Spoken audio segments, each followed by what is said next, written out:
Hello. Hello. Welcome back. Welcome back.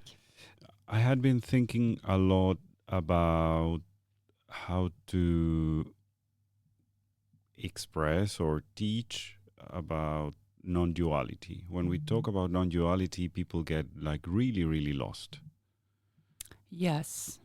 because we live in a world that is day and night, hot and cold, um, dark and light, man and woman. We live in a world that apparently expresses in polarities like extremes.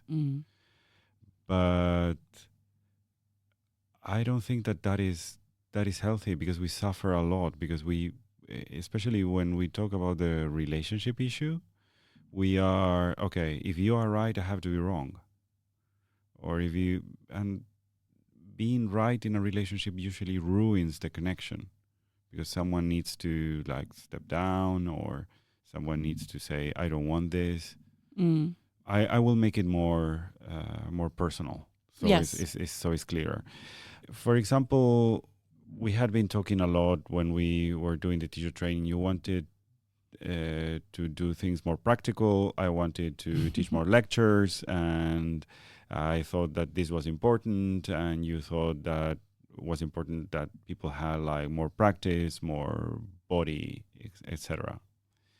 We could have gone for I am right, you are wrong, or you are right, am I, and vice versa. It's very complicated for me right now, but we went for the route of merging the two things together instead of dual of practicing or sitting down on lectures, enriching the practices with a lot of content and bringing into the lectures some elements of practice.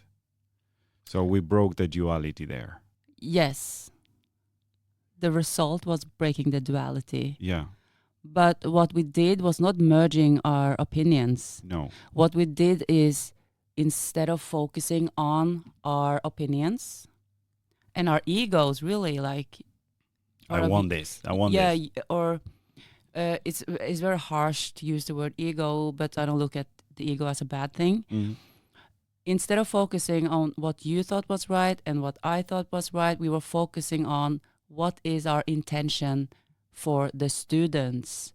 So we were shifting the intention behind what we were dealing with. I think sometimes when we talk about duality and non-duality, you focus on each person, if in this case, each person's opinion, that creates the polarity. Yeah.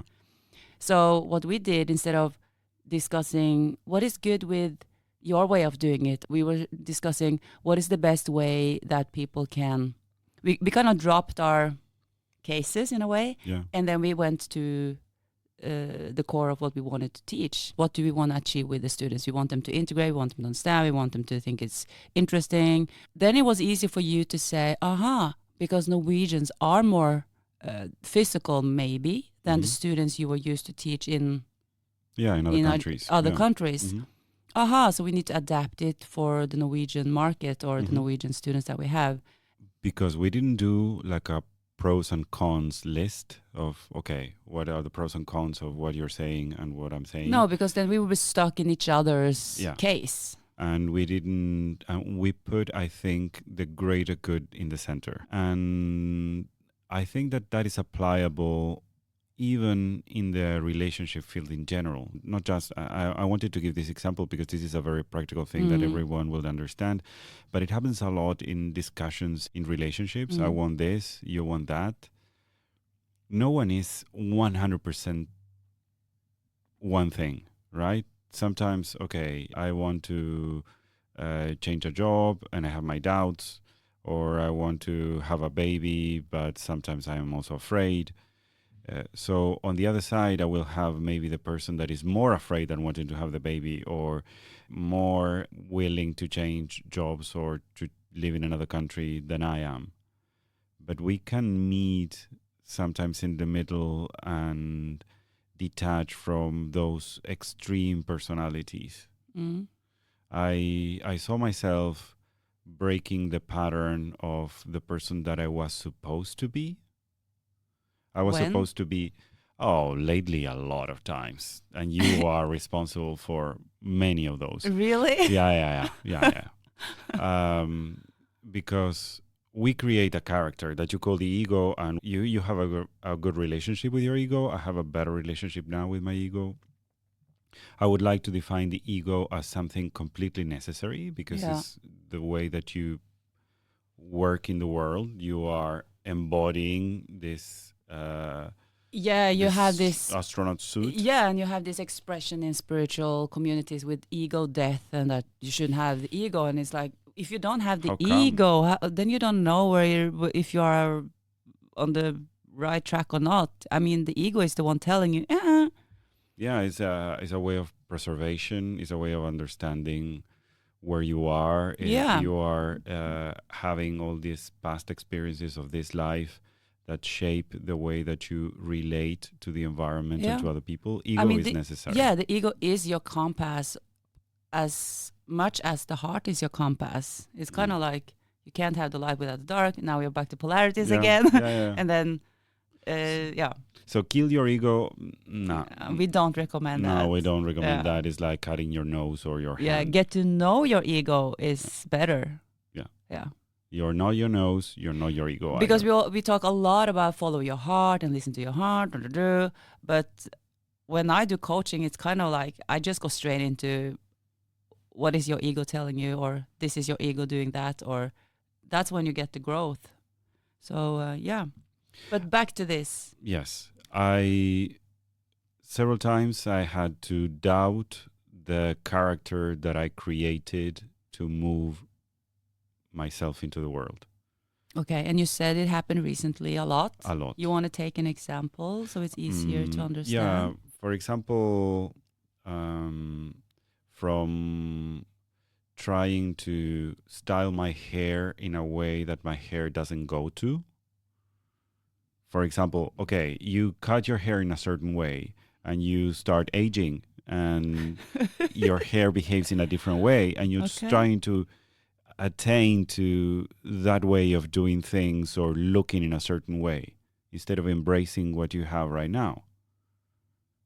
Because we create this image that is very structured from the way we dress, from the way we talk, from the way we feel or interact with other people. Mm-hmm. And we are supposed to sustain that. And that is polarity. Yes. Because it's like, I am yes to this and no to that. The more we do that, the more we suffer, because it's very complicated to be just on one side of the polarity. Yeah, it is. We can't talk about your hair, but I feel like your hair always look good, so I don't know what to say. No, now I wear my natural curls. Oh, is that part of your... That is part of it. Why am I trying to make my hair look the way it's not, instead of embracing the hair that I have? Oh, you have more curls now. Yeah, you see? Yeah, but these are my natural curls. But I didn't think that you had curls now. Didn't you have curls before? I did, but I was trying to suppress them. Really? Yeah. As I was trying to suppress many things in my life. But I think because you have loosened up a lot lately the last year. Yes. I think the curls is just part of that new persona that you're... Exactly. Yeah, you have a little bit of curls. It's more playful. Yeah. You are more playful when you teach. Everything of you has... Yeah. But that playfulness came from breaking the polarity. Because I was like, okay, I am a rational person. I am an evidence-based person. There are things that I should do and things that I shouldn't. And since I had been, going through certain things, I will never forget that I had been through certain things. So this is limiting me, and I am acting as if... Yeah. Yeah. You know that about yourself. Yeah, you can say that about yourself. Yeah. It's a little bit of who you were. Yeah. Mm-hmm. And when you are holding on to that story of, I will never forget what happened to me because it is part of my story and it's important for me to honor it. Yeah. And I try to say very gently, Lucas, you don't have to talk about the suffering, or you don't really have to go into that, or especially for other people too, in order to be a great teacher or a good person. Mm-hmm. You can actually heal a lot of people without focusing on all that. We have our story and it's there, and we can use it in different ways, but it doesn't have to be one part of the story that you will bring, and that is the most painful part, because that is the most enlightened part of my life. Mm. I think that was a part of your story. Yeah, but that was part of the polarity. Yeah. Because I'm really happy that you feel like it doesn't have to be that way anymore. me too. I remember very early in our season in the podcast when we started, and you said very bluntly, like, you can't go on a spiritual journey without, what did you say, without something bad happen to you in life or traumatic. Because I still kind of Oh no, I don't believe that. I don't want to go into that. What I'm going to say shortly is some things wake you up. But Yeah, you don't but think about the alarm clock the whole day. no, but you don't. It doesn't. Something will wake you up, but it doesn't have to be. It doesn't have to be that you have to hit the wall. But it's very common that it happens. But it is a lot of people out there that go on the spiritual path from very young age, and it's just a part of. Yeah, a couple of weeks ago I was. Please just give me that. Yeah, I will. So give I you- don't I have will to give- dig into yes, what I will what give did you- I do to hit the here, wall. Yeah, To here. maybe I'm not spiritual enough because I didn't hit that wall. You had your heartbreak Yeah. and your awakenings, and a couple of weeks ago I was talking with someone about near-death experiences, and this guy said to me, "How can I wake up without going through this near-death experience?"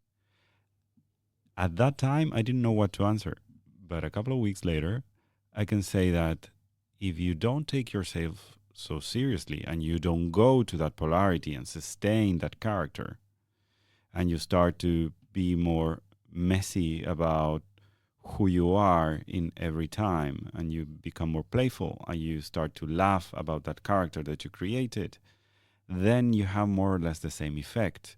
Is moving from polarity to non-duality, so you can be playful and you can be serious and you can be to joke a little bit about with things that are happening in the media right now. You can be more non-binary. Yeah, instead of being like this extreme character or this other extreme character on the other side, is like be like this macho that doesn't express feelings, or be this flamboyant person full of. But you are almost 50, and you Yes. said that you've gone through a lot of different, Yes. or you kind of threw away a lot of your old programming. Yes. That's what I like to call it. Yes. But what made you do that? Because you're 50 now, and if you know or you have a recipe for how you did it, then you want to share it? Or because you might think, why didn't I do this like 20 years ago? I think that every has a point of maturity that you need to go through. But I also find that we sustain the programming that still works for us somehow. Yes. And there is a point where your face cracks, where the ego doesn't work anymore. And then you start to question if that is the way you want to conduct relationships, or you want to, for example, I said and I joked in this podcast, I am not good with water. Yes. Yeah. But now you are? No, I don't think I am. But I don't feel the rejection. If I know that some people can do it better, but I will do it in a playful way. It was like, okay, I will get the bucket, I will get some warm water, I will get the cleaning products, and I will do it to the best of my abilities, and I will enjoy while I'm doing that. And say, well, you know what? I could. So sometimes the ego makes us stay in this corset where we can't move, because there are some things that we are not supposed to be allowed to do. For example, it happened to you to talk about Tantra or to teach about Tantra. At one point when I met you, that was like off limits. Yes. Yeah. I didn't want it to be labeled in a certain way. Yeah. Yeah. But in the end, you discovered that the labeling was mainly from the inside of the bottle, not from the outside, that it was something that it was happening more to you. And when we break this either or, and we start to see the scope of the possibilities, that is more instead of mechanical, which is black, dark, yes, no, more quantic in the terms of, okay, there are 1,000 possibilities or a million of possibilities between black and white. There are lots of grays. When you start to see that, you start to understand that duality is a way of thinking that is not existence. Is you are not. It's our baby mind. Yeah. It's me and you and it's mine. Yeah. I call it the baby mind because babies are. It's the first thing they learn. Like, yeah, this it's is like, mine. okay, if I have it, you don't. Yeah. But if you have it, then I don't. Yeah, and then you have to teach the kids. Sharing. We can share it, Yeah. and then I can play with it, and then you can play with it, and then sometimes you can share or borrow something from someone else. That is non-dual. Yes. It's not mine or yours. It's ours. Yeah. It's not even ours. It's just is. No, I'm not going to put it. Yeah. That's a good one. It's not even ours. Yeah. That it belongs to us is just an illusion. Yeah. But I think that is very powerful to start to play with the idea of non-duality in the practical sense, because then no one belongs to you. You belong to no one. You are never right. You are never wrong either.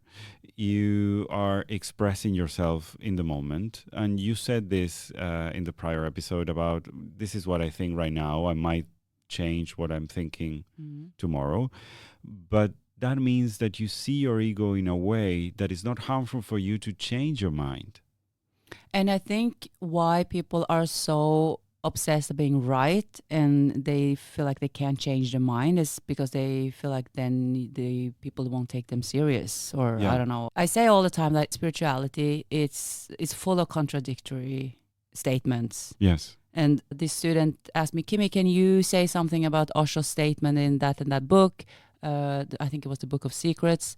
He states that yoga is the suicidal death and Tantra is, I don't remember exactly what she wrote, but she wanted to know my opinion.